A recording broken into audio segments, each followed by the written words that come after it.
आचार्य नमोस्तु। मीना शास्त्री उदयपुर राजस्थान से अपनी शंका रख रही हैं।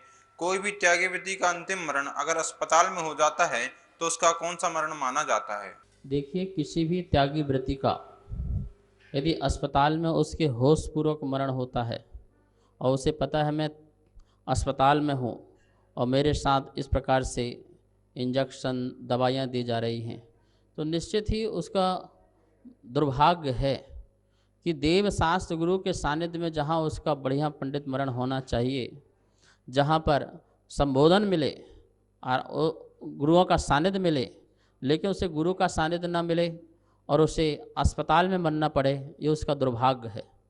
ध्यान रखना, उन्हीं लोगों का अस्पताल में मरण होता है जो शास्त्र की गद्दी में बैठ कर के धर्म की चादर ओढ़ कर के जो धर्म की निंदा करते हैं, मुनियों की निंदा करते हैं, मुनि भक्त लोग हैं, उनकी श्रद्धा का खिलवाड़ करते हैं। वे लोग का मरण जो है भगवान के शरण में नहीं होता है, गुरु के शरण में नहीं होता है, और उनका मरण जो है वो अस्पताल में होता है, जो अव्रती होकर के मरण करते हैं। मैंने ऐसा देखा है, जो गुरुओं की बहुत निंदा शास्त्र की गद्दी में बैठ के करते थे और बुराइयां किया करते थे, उन लोगों का कुमरण हुआ है, उन्हें भगवान भी नसीब नहीं हुए हैं और अस्पताल में उनका मरण हो गया है। ऐसे कितने बड़े बड़े लोग, ख्याति प्राप्त लोग का मरण ऐसा हुआ है। इसलिए कभी भी त्यागी व्रति बन करके, धर्मात्मा बन करके, शास्त्र की गद्दी में बैठ करके, धर्म की चादर को ओढ़ करके कभी भी देव शास्त्र गुरु की बुराई नहीं करना चाहिए। हमें अपना जीवन सुधारना है, पर के जीवन में कभी नहीं लगना है। और जो इस प्रकार से कार्य करता है उसका कुमरण ही होता है। दुर्भाग्य की बात ही है जो अस्पताल में मरण कर रहा है। अरे सौभाग्य होता है जो देव शास्त्र गुरु के चरण में, जंगल में, वनों में, गुफाओं में, एकांत में जिसका मरण होता है, धर्म के साथ मरण होता है, उसका सम्यक मरण होता है। आचार्य नमोस्तु। कांति देवी जैन विदिशा से अपनी शंका रख रही हैं, क्या त्यागी व्रति बोरिंग का जल ले सकते हैं?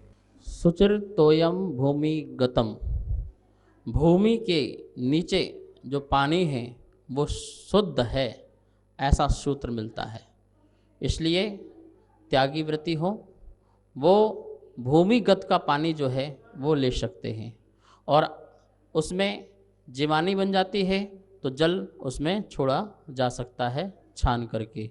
तो इस प्रकार से भूमिगत जो पानी है उसे ग्रहण कर सकते हैं। बोरिंग का पानी जो है वो एयर टाइट होता है, और भूमि से जो पानी आ रहा है वो घर्षण होकर के, जैसे कहा जाता है झरने से घर्षण हो जाए, झरने का पानी पत्थर से घर्षण हो जाए, धूप लगने से पानी गर्म हो जाए, ऐसे ही जो नीचे जो भूमिगत पानी है जिसमें सूर्य का प्रकाश आदि नहीं पड़ रहा है, तो उसमें जलकायिक जीव नहीं पड़ते हैं।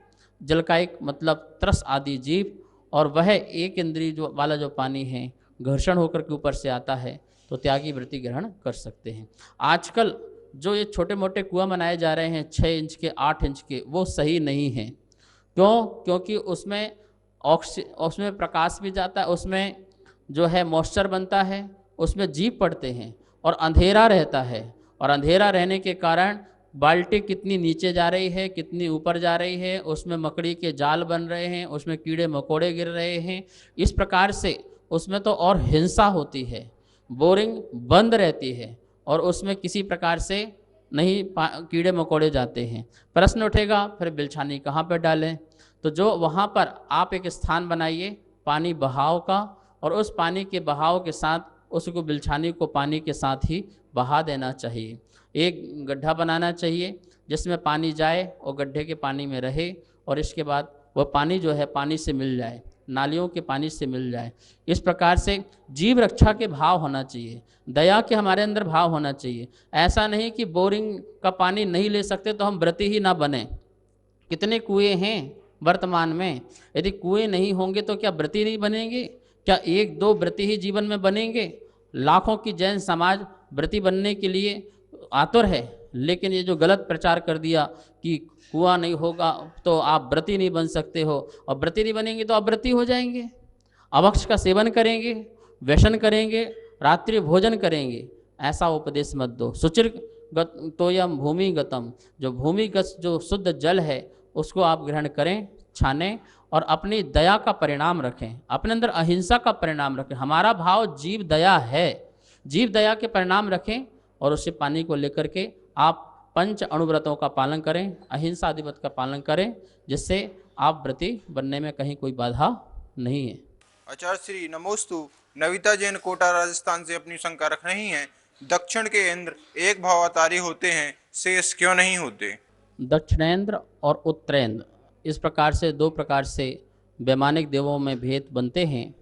तो दक्षिणेंद्र जो इंद्र हैं वो बड़े ही सौभाग्यशाली होते, जैसे सौधर्म इंद्र है और उसमें जो लोकांतिक देव आदि हैं। तो इस प्रकार से मेरे ख्याल से इसलिए वो सौभाग्यशाली होने के कारण वो दक्षिणेन इंद्र एक भवतारी होते हैं। और फिर भगवान के ज्ञान में ऐसा ही देखा और आगम में ऐसा ही सुनने में मिला कि दक्षिणेन इंद्र एक भवतारी होते हैं। नमोस्तु आचार्य श्री। प्रकाश जैन महावीर आश्रम कारंजा लाट से अपनी शंका रख रहे हैं, 5 अनुत्तर विमानों की रचना कैसी होती है? 5 प्रकार के जो अनुत्तर विमान हैं, चारों दिशाओं में एक एक विमान और बीच में सर्वार सिद्धि का विमान होता है। विजय, जयंत, अपराजित आदि जो 4 विमान हैं वो चारों दिशाओं में और बीच में एक सर्वार सिद्धि का विमान। इस प्रकार 4 दिशा और बीच में एक, जिस प्रकार ये है तो अपने 4 दिशा में एक विमान और बीच में सर्वार सिद्धि का विमान, इस प्रकार से उनकी विमानों की व्यवस्था होती है। नमोस्तु आचार्य श्री। श्रीमती मालती जी जैन, जो कि महाराज श्री के ग्रस्त अवस्था की माता हैं, धन्य है ऐसी माँ जिन्होंने ऐसे बालक को जन्म दिया जो आज हमारे बीच में परम पूज्य आचार्य श्री प्रज्ञ सागर जी महाराज बन के उपस्थित हैं और हमें धर्म का उपदेश दे रहे हैं। इनकी शंका है कि भाव, हिंसा और द्रव्य में क्या अंतर है? कृपया कर शंका का समाधान करें। भाव हिंसा और द्रव्य हिंसा अपने परिणामों में किसी के जीव को दुख पहुंचाने के भाव, कष्ट देने के भाव, वह भाव हिंसा है। किसी जीव को मारने के भाव, किसी जीव को खाने के भाव, ये सब भाव हिंसा हैं। किसी को भी हम दुख पहुंचाते हैं वो भाव हिंसा कहलाती है। और द्रव्य हिंसा जो हम अपने शरीर के आदि के माध्यम से किसी जीव का घात कर देते हैं, किसी का नुकसान पहुंचा देते हैं। जैसे हमने जीव को, मच्छरों को मारने के लिए भाव बनाई तो सोचा कि ऑल आउट लगाना है, ऐसा भाव रखा, ये भाव हिंसा है। और हमने ऑल आउट लगा दिया और जीव मरने लगे, ये द्रव्य हिंसा है। ये मैंने आपको एक उदाहरण दिया। तो इस प्रकार से भाव हिंसा और द्रव्य हिंसा दोनों ही जीव के लिए अनंत संसार का कारण है, दुख का कारण है। ऐसे ही हम भी, आप भी मरेंगे जो इस प्रकार के कार्य करेंगे। इसलिए इस प्रकार की हिंसाओं से बचना चाहिए। नमोस्तु आचार्य श्री। नीलू संजय बड़जात्या उज्जैन से अपनी शंका रख रहे हैं, क्या कल्पातीत दिन भगवान की पूजन कर सकते हैं? कल्पातीत जो देव हैं उनका भी उपात जन्म होता है और जब जन्म होता है तो उस समय वो भगवान जिनेंद्र का अभिषेक, पूजन, आराधना करते हैं और बाकी शेष जीवन में वो तत्व की चर्चा में ही मग्न रहते हैं। भगवान की वाणी की चर्चा करना भी भगवान की ही पूजा है। तो इस प्रकार से वो अपने ही विमान में स्थित भगवानों की आराधना, पूजा, स्वाध्याय आदि कार्य में संलग्न रहते हैं। सभी को सादर जय जिनेंद्र।